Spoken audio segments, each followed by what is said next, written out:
Hello বন্ধুরা, আমার চ্যানেলে তোমাদের সবাইকে স্বাগত।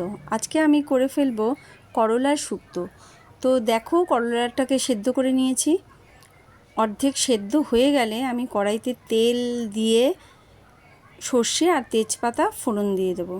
দেওয়ার পরে এই অর্ধেক সেদ্ধ করলাকে ছেঁকে নিয়ে আমি কড়াইতে ঢেলে দিলাম। এবার কড়াইতে ভালো করে সাঁতলে নেব। নুন হলুদ অল্প দিয়ে দেব, দিয়ে ভালো করে তেলটা একটু বেশি পরিমাণে দিলে ভালো, যদিও এখন স্বাস্থ্যের কারণে দেওয়া হয় না, অনেক কম করে খাওয়া হয়, কিন্তু একটু তেল দিলে একটু বেশি ভালো লাগে। তো তারপরে জল দিয়ে দিলাম।